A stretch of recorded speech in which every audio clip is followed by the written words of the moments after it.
भारत की एक दूर दराज इलाके में एक छोटा सा गांव था। गांव का नाम था सोनापुर। सोनापुर कोई बहुत बड़ा गांव नहीं था। चारों तरफ मिट्टी के कच्चे घर, बीच में एक पुराना पीपल का पेड़ और थोड़ी दूर पर खेतों का अनंत फैलाव। सुबह होते ही गांव में मुर्गों की बांग गूंज जाती और सूरज निकलते ही किसान अपने अपने खेतों की ओर चल पड़ते। इसी गांव में रहता था एक किसान, रामदीन। रामदीन उम्र में ज्यादा बड़ा नहीं था, लेकिन जिंदगी ने उसे समय से पहले बूढ़ा बना दिया था। उसके चेहरे पर झुर्रियां थीं, हाथों में मेहनत की लकीरें और आंखों में थकान के साथ साथ उम्मीद भी। रामदीन की पत्नी थी सीता। सीता एक सीधी साधी, संस्कारी और सहनशील महिला थी। वो सुबह सबसे पहले उठती, घर साफ करती, चूल्हा जलाती और फिर पति और बेटे के लिए खाना बनाती। रामदीन और सीता का एक बेटा था, मोहन। मोहन की उम्र थी 12 साल। वो दुबला पतला सा लड़का था, लेकिन उसकी आंखों में एक अलग ही चमक थी। वो पढ़ाई में बहुत तेज था।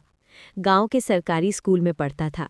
स्कूल की इमारत जर्जर थी, टीचर कम थे, किताबें पुरानी थीं, लेकिन मोहन का मन पढ़ाई में लगता था। मोहन का एक सपना था। वो सपना था, मैं बड़ा होकर कलेक्टर बनूंगा। जब भी गांव में कलेक्टर आता, सारी भीड़ इकट्ठा हो जाती।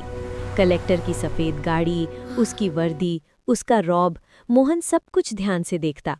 वो मन ही मन सोचता, एक दिन मैं भी ऐसा ही बनूंगा। लेकिन उसकी राह आसान नहीं थी। रामदीन की आमदनी बहुत कम थी। बारिश हो जाए तो फसल बर्बाद, बारिश ना हो तो भी फसल बर्बाद। कई बार घर में सिर्फ सूखी रोटी और नमक होता। सीता कई बार भूखी रह जाती ताकि मोहन पेट भरकर खा सके। मोहन ये सब देखता था, उसका दिल भर आता था। एक दिन मोहन ने अपने पिता से कहा, बाबा, मैं कलेक्टर बनूंगा।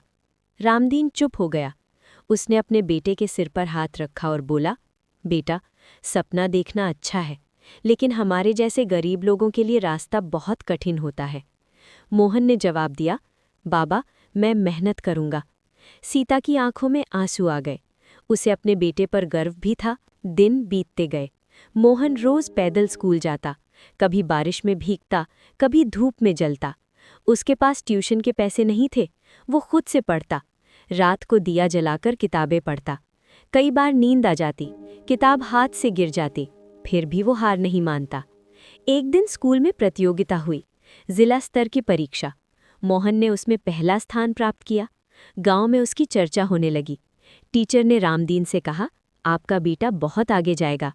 रामदीन की आंखों में खुशी के आंसू आ गए, लेकिन आगे की पढ़ाई के लिए पैसे चाहिए थे। हाई स्कूल शहर में था। फीस, किताबें, रहने का खर्च, सब बड़ा बोझ था। रामदीन ने अपनी छोटी सी जमीन गिरवी रख दी। सीता ने अपने गहने बेच दिए।